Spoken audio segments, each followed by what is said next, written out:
नमस्कार साथियों, मैं कैमूर से संजय कुमार।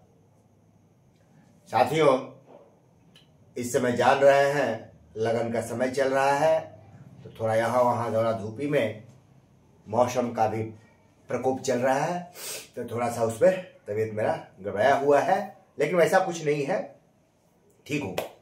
सर्दी वगैरह है, ये तो नॉर्मल चीज है। साथियों, हम लोग देख रहे हैं बड़ा ही उहापोह। लगातार हमारे पास 1 घंटे में 40-50 फोन आए। हमने नहीं उठाया, विद्यालय टाइम था। कुछ लोगों से आने के बाद विद्यालय से बात हुई है। तो अचानक उहापोह का कारण क्या? देखिए, कमेटी ने अपना निर्णय दिया और नियोजित शिक्षक जीते हैं, हारे नहीं हैं। कमेटी ने क्या निर्णय दिया है, इस पर ध्यान दीजिए। कमेटी ने क्या कहा है, आप विचार किए? जो पत्र निकले हुए हैं 3-3 ठो। वरीयता, कई साथी हमको फोन करते थे, भैया हमारे विद्यालय में हाजिरी नीचे है, ऊपर है, क्या है क्या है। तो पहला चीज समझ लीजिए, क्या हुआ है वरीयता में, कहां धोखा हुआ है। एक चीज स्पष्ट हो गया है आज इस कमेटी के निर्णय से। मैं जो कह रहा था, विशिष्ट भाई विद्यालय अध्यापक राज्यकर्मी नहीं है, अर्ध राज्यकर्मी हम कह सकते हैं, यही ना कह रहा था मैं। इस पत्र से स्पष्ट हुआ कि नहीं हुआ? अब बताइए, 34,540 जो सहायक शिक्षक कहे जाते हैं या 99 बैच वाले, 34,540 2011 में आया मेरे भैया। हम लोग 2003-05 से हैं। वो सीनियर है कि नहीं हम लोगों से? उनसे हमारी तुलना होती है? 99 बैच वालों से हमारी तुलना होती है? वो भी 309 परंतु के तहत है, 309 के तहत वो भी हैं, और 309 के तहत विशिष्ट और विद्यालय अध्यापक भी हैं। बात समझिएगा, कंफ्यूजन दूर हुआ है बहुत बड़ा। आधी लड़ाई हम लोग जीत गए हैं। बात समझिए कहां से। जो चिल्ला रहे थे कि हम राज्यकर्मी हैं, हमारा हाजिरी ऊपर बनना चाहिए, ये वो, लेकिन कमेटी ने क्या निर्णय दिया? हमको इनसे अलग 34,540 की तरह हमको किनारे किया।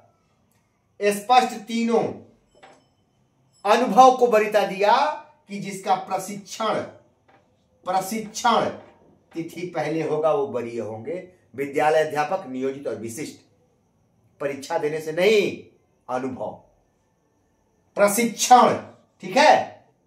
दूसरा उम्र, जब प्रशिक्षण एक ही डेट में हो तब उम्र, और वो भी एक हो तब अल्फाबेट, ठीक है भैया। एक चीज तो हम क्लियर हो गए ना अब, कि आप राज्यकर्मी होते तो हमारी तुलना आपसे नहीं होती, आपसे हम सीनियर ही नहीं होते। हम कभी 34,540 और 99 और 94 बैच से सीनियर नहीं हो सकते हैं। तो फिर जब आप राज्यकर्मी हैं कह रहे थे, तो हमको सरकार आपसे सीनियर कैसे कह रही है?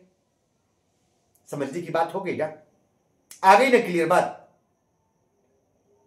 अगर हम प्रशिक्षण पहले किए हैं तो सीनियर है, ये क्लियर हो गया, इसमें कहीं डाउट नहीं है, ठीक है।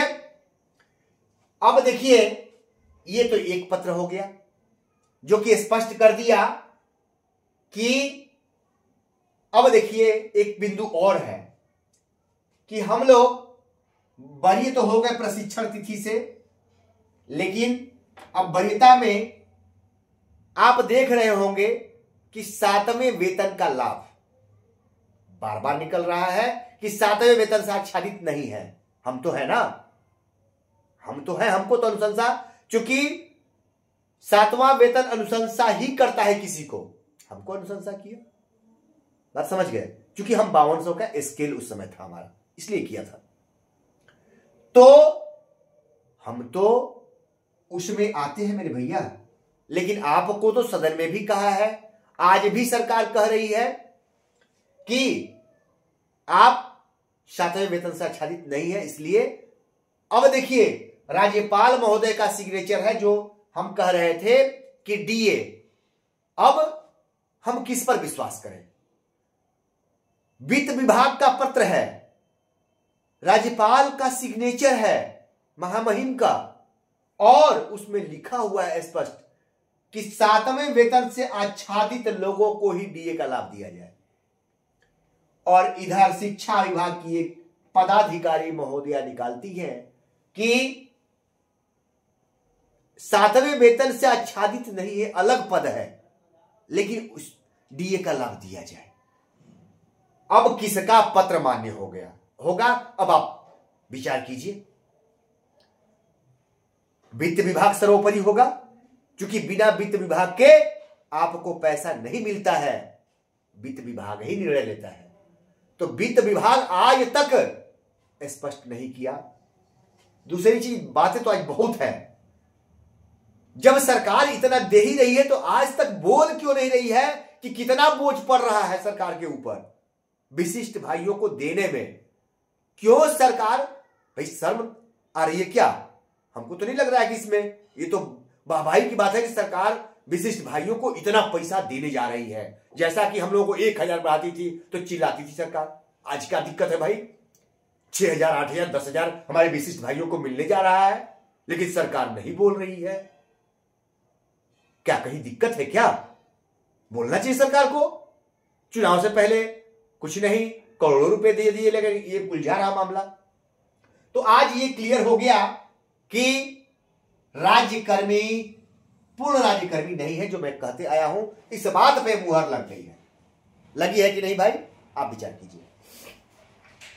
दूसरा पत्र है वेतन संरक्षण, जो प्रधान शिक्षक हैं और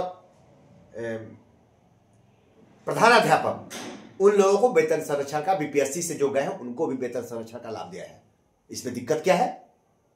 वेतन संरक्षण का लाभ तो नियमावली में है, विद्यालय अध्यापक की नियमावली में नहीं था, वो भी कह रहा है देने के लिए। अच्छी बात है, बहुत खुशी की बात है, वेतन संरक्षण का लाभ मिलना चाहिए।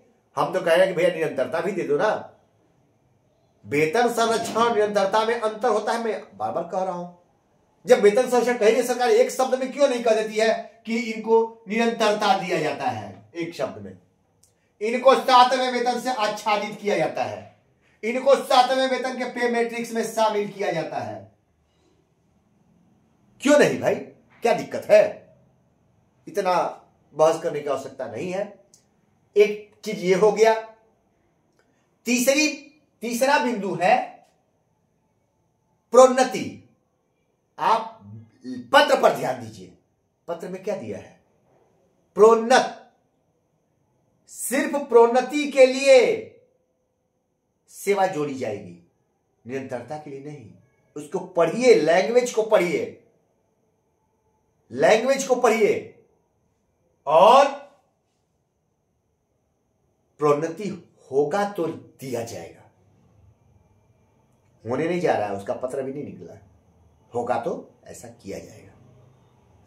तो मैं कह रहा हूं, मैंने कहा था, आप देखे होंगे 2 वीडियो मेरा पहले देख लीजिए।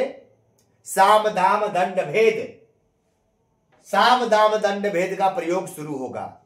तो साम दाम, दाम बढ़ाया जा रहा है कि आप विशिष्ट बनिए। ये खेला इसी पर टिका हुआ है कि आप आकर के विशिष्ट बन जाइए। इसके लिए चली जा रही है चाल। समझिए कि नियोजित भाइयों को विशिष्ट बनाने के लिए जबरदस्त चाल चला जा रहा है, इसको समझिए। और मैंने ये बात कहा था, आज सच साबित हो रही है कि नहीं हो रही है? पत्र निकलना शुरू हुए कि नहीं हुए? मैं जो कहता हूं कुछ सोच समझ के कहता हूं।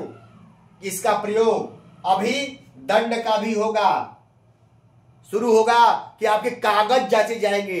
ऐसा भी पत्र, नियोजित का कागज जांचिए, गड़बड़ी है क्या है? बहुत बहुत बहुत जबरदस्त चलेगा, ताकि आ जाइए, विशिष्ट बन जाइए। लेकिन ये आप जान लीजिए, अगर एक भी नियोजित बचा है तो उसके लिए राज्य अपील प्राधिकार का रहना आवश्यक होगा, न्याय निर्णय है। और मैं आज भी कहता हूं न्याय में देर होती है, लेकिन कानून को खत्म नहीं किया जाता है, वो खत्म नहीं होता है। समय, सरकार पावरफुल है, समय को टाल सकती है, लेकिन उसका भी लिमिट होता है। अभी आपको मैं कह देता हूं, हमने जो रिटायर बड़े भाइयों से केस करवाए थे, उसमें नोटिस हुआ है, जवाब मांगा है न्यायालय ने।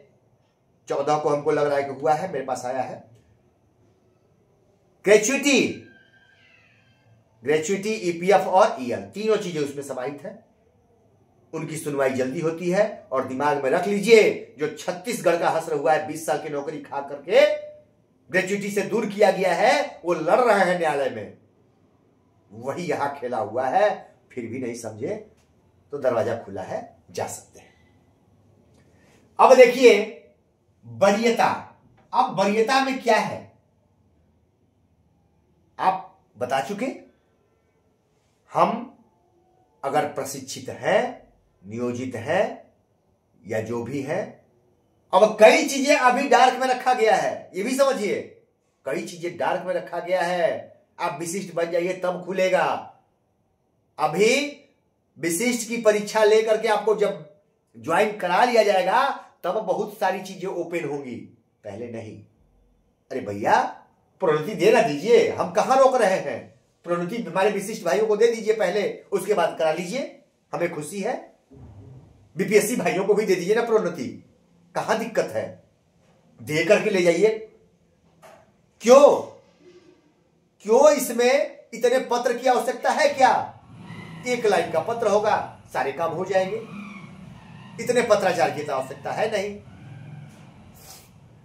इसी में हमारे एक बहुत ही होनहार साथी, बहुत जानकार साथी जो बर्खास्त हो चुके हैं, उन ज्ञान बांटे की परीक्षा का विरोध करने वालों को जोरदार तमाचा।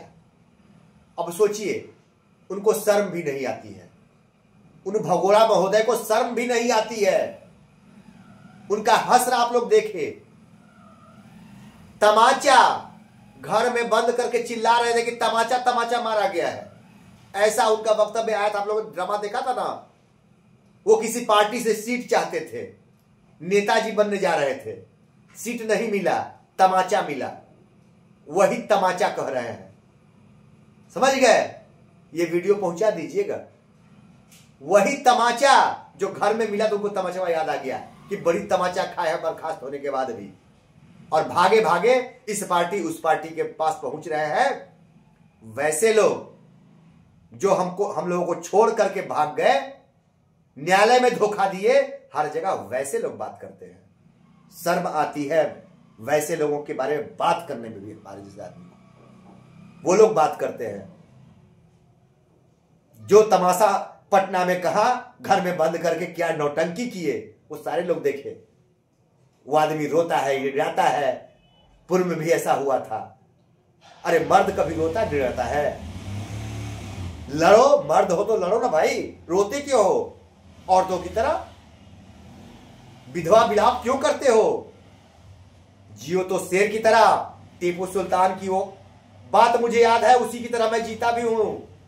2 दिन जियो तो शेर की तरह, 1000 दिन भेड़ की तरह जीने से अच्छा है 2 दिन शेर की तरह जियो।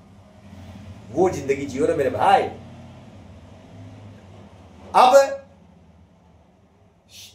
साथियों, इसमें हमारे बहुत साथी, अब ये स्पष्ट होगा विद्यालयों में जो वरीयता के लिए कि भैया मेरा नाम नीचे मेरा नाम ऊपर, तो इसमें बहुत कुछ क्लियर हो गया।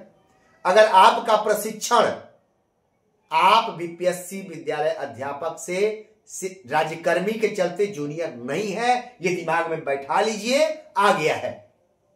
आप अगर प्रशिक्षण तिथि आपका पहले है तो आप सीनियर है, रजिस्टर में अब ऊपर करवा लीजिएगा। कई जगहों पे ऐसा किया गया था कि सबसे नीचे नियोजित का नाम किया गया था। तो मैं ये खुल के कहता हूं साथियों, अपना नाम ऊपर करवा लीजिएगा, प्रशिक्षण तिथि के अनुसार करवा लीजिए। ये कमेटी निर्णय दे दी है, वो राज्यकर्मी नहीं है कि कभी भी प्रशिक्षण तिथि, वो आप अलग है और आप जब भी होंगे तो उनसे नीचे हो, ऐसा नहीं है। हो गया स्पष्ट ना? आधी लड़ाई हम लोग जीत चुके हैं। देखते जाइए अभी तमाशा, अभी तो सब बहुत तमाशा बाकी है। अभी बहुत सारी चीजें आएंगी और डरवाना, धमकाना, लॉलीपॉप देना, बहुत कुछ आएगा आपके सामने। लॉलीपॉप का तमाशा आप देख चुके हैं, आप देखे हैं, सारे भाई मेरे देख चुके हैं। लॉलीपॉप हमने खूब देखा है। लॉलीपॉप में क्या हुआ? तो लॉलीपॉप में तात्कालिक लाभ होता है, लेकिन ये जान लीजिए आगे नुकसान होता है। इसलिए लॉलीपॉप सोच समझ के। तात्कालिक तो दिखेगा कि बड़ा मजा आ रहा है, लेकिन उसका असर बहुत खतरनाक होता है, वो समय बताएगा। तो मैंने कहा 3-4 लेटर आप लोगों को परेशान किए हुए थे कि चूंकि यही हवा बनाने के लिए लेटर निकाले गए हैं कि विशिष्ट भाइयों को देखिए सब कुछ दे रहे, जल्दी विशिष्ट बनिए। यही कि अब तो उनको सब कुछ मिल गया। कुछ साथियों ने ऐसा कहा कि सब कुछ मिल गया, तब बन जाइए ना भैया, हम रोके कहां हैं? हम तो कहे कि नियमावली का अध्ययन कीजिए, उसके बाद निर्णय लीजिए। हम रोकते नहीं हैं। हमने 11 महीनों में आप लोगों को नियमावली दुनिया को पढ़ने के लिए कहा है कि पढ़िए और खुद मजबूत बनिए, किसी के कहने पर मत चलिए। जैसा कि बरसों तक हम लोग तमाशा देखे हैं, आप लोग पीछे पीछे चल करके अपने आप को बर्बाद किए हैं, वो काम मत कीजिए। स्वयं निर्णय लेने की क्षमता डेवलप कीजिए। मैंने आप लोगों को बताया भी था कि मैं 2 सालों तक इतना प्रताड़ित हुआ हूं जिसका हिसाब नहीं है। वो निदेशक महोदय थे, कहे कि इसको जेल भेजो, मुझे याद है पटना में, इसको जेल भेजो। बहुत बोल रहा है, पदाधिकारी से हमने कह दिया था।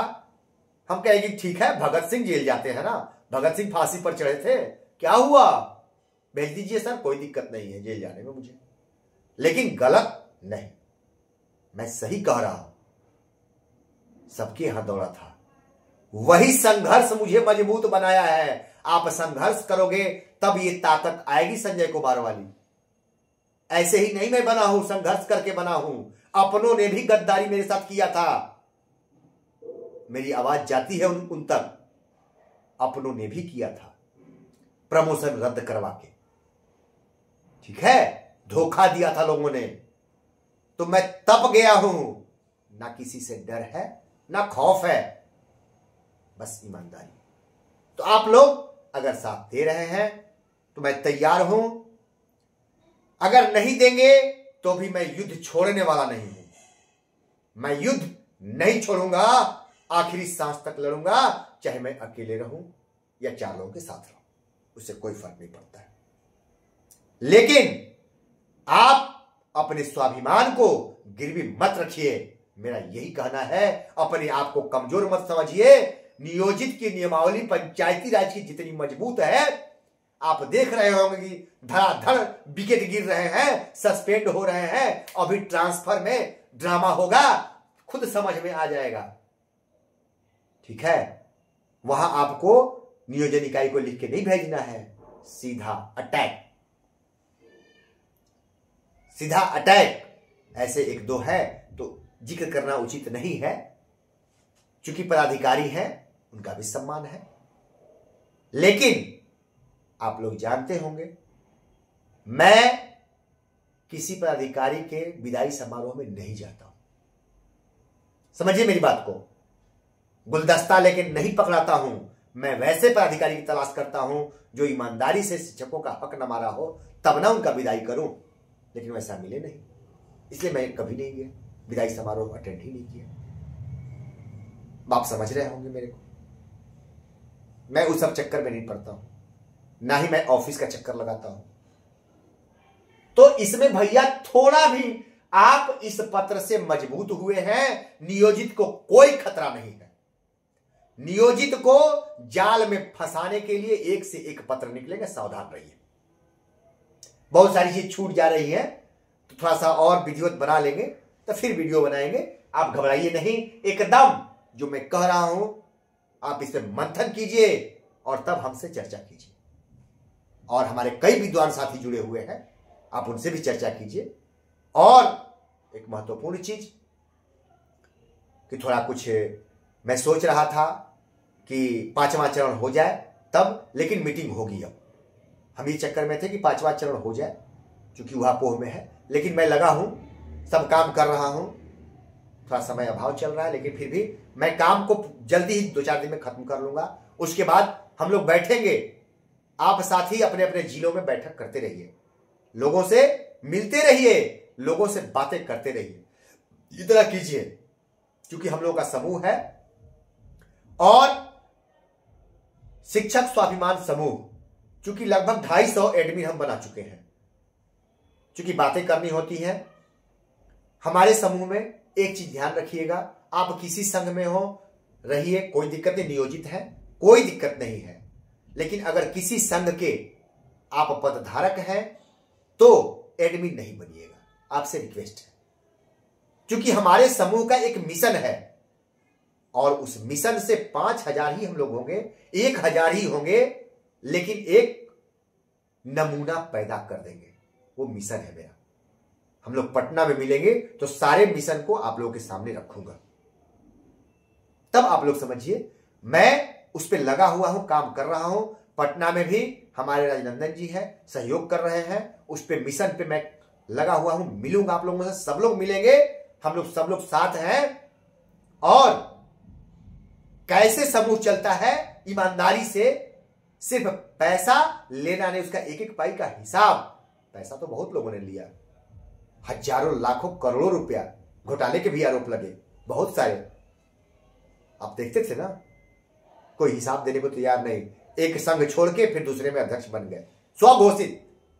ये होता है, लेकिन नहीं, 38 जिला, हमारे समूह में 38 जिला की कमेटी होगी। और एकदम शौक से कहता हूं, कहीं 1 रुपया का कहीं भी बट्टा नहीं पड़ेगा। और हम लोग पूरी लड़ाई न्यायालय से लड़ेंगे, कहीं दिक्कत नहीं होगा हम लोग को। सिर्फ न्यायालय की ही लड़ाई नहीं, और लड़ाइयां लड़नी है। आगे आने दीजिए, सब बताऊंगा। नमस्कार।